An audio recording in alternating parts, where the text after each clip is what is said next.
Hello viewers, আজকের যে বিষয়টা নিয়ে আমি আলোচনা করব সেটা হচ্ছে নেগেটিভ মানুষকে কী করে ইগনোর করবো। আমরা কয়েকটা পয়েন্ট আমি বলবো যেখান থেকে আমরা নেগেটিভ মানুষকে ইগনোর করতে পারি।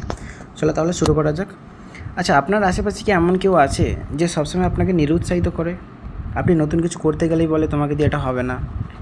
মজার বিষয় হলো এই ধরনের মানুষ আপনার ব্যর্থতার সবথেকে বড় কারণ না হলেও আপনার আত্মবিশ্বাস নষ্ট করার অন্যতম কারণ হতে পারে। তো আজকের আমরা জানবো কীভাবে নেগেটিভ মানুষকে ইগনোর করে নিজের মানসিক শান্তি বজায় রাখা যায়।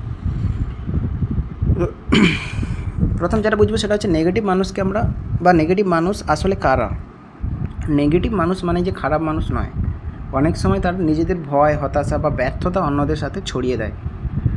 আমি যদি উদাহরণ দিই যে আপনি যদি কোনো ব্যবসা শুরু করতে চান, তারা বলবে ব্যবসা করে সফল হয় না, অনেক টাকা লাগে, তুমি পারবে না। তারা সাধারণত সম্ভাবনার চেয়ে সমস্যাগুলো বেশি দেখে। মূল কথা হলো যে নেগেটিভ মানুষ আপনার স্বপ্ন দেখে না, তারা শুধু ঝুঁকি দেখে। এখন তাদেরকে ইগনোর কী করে করব বা তাদেরকে কেন ইগনোর করা দরকার? আমাদের মস্তিষ্ক খুব সহজে নেতিবাচক কথাগুলো কিন্তু বেশি মনে রাখে। ধরুন 10 জন আপনাকে প্রশংসা করলো আর একজন সমালোচনা করলো, তো বেশিরভাগ মানুষ কিন্তু সেই একজনের কথাই বেশি মনে রাখবে। এর ফলে কী হবে? আমাদের আত্মবিশ্বাস কমে যাবে, কাজের আগ্রহ নষ্ট হবে এবং সিদ্ধান্ত নিতে ভয় লাগবে এবং মানসিক চাপও কিন্তু বাড়বে।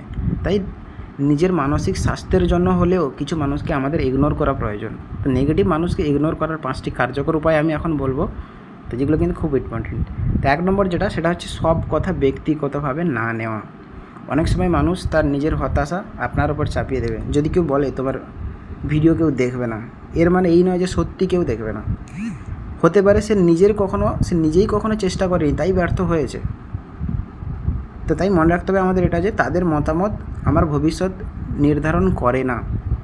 এবং তারপরে যেটা করবো, আমরা তাদের সাথে কোনোভাবে তর্কে জড়াবো না। নেগেটিভ মানুষের সঙ্গে তর্ক করে জেতা প্রায় অসম্ভব, কারণ তারা সমাধান খোঁজে না, তারা শুধু সমস্যা খোঁজে। যত বেশি ব্যাখ্যা দেবো তত বেশি সময় নষ্ট হবে তাদের কাছে।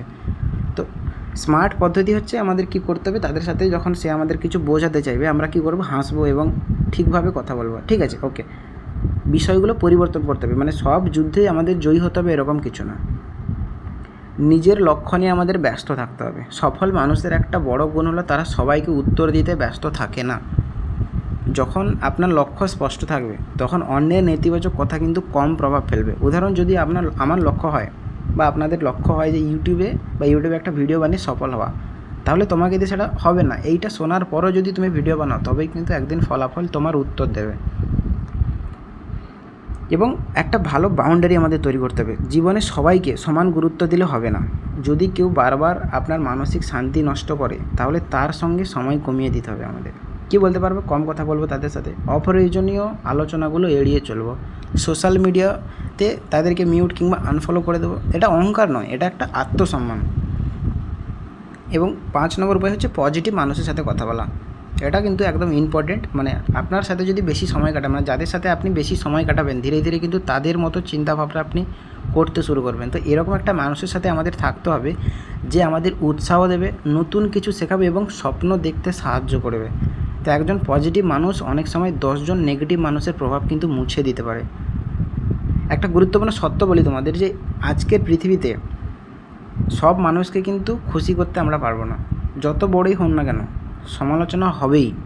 এমনকি সফল মানুষদের প্রতিদিন সমালোচনা শুনতেও হয়। তাই লক্ষ্য আমাদের একদম সোজা হওয়া উচিত, সবাইকে সন্তুষ্ট করা নয়, নিজের উন্নতিতে মনোযোগ দেওয়া। নেগেটিভ মানুষকে হারানোর সবথেকে ভালো উপায় হলো তাদের সঙ্গে যুদ্ধ না করে নিজের জীবনে সফল হওয়া, কারণ আপনার সাফল্যই হবে সবথেকে বড় শক্তিশালী উত্তর। তাই আজ থেকে সিদ্ধান্ত নিন নেতিবাচক কথাকে নয়, নিজের লক্ষ্যকে গুরুত্ব দেওয়া। তো ভিডিওটি ভালো লাগলে অবশ্যই লাইক করবেন, শেয়ার এবং কমেন্ট করবেন এবং সাবস্ক্রাইব করতে বলবেন না। দেখা হচ্ছে আগের ভিডিওতে। চলো।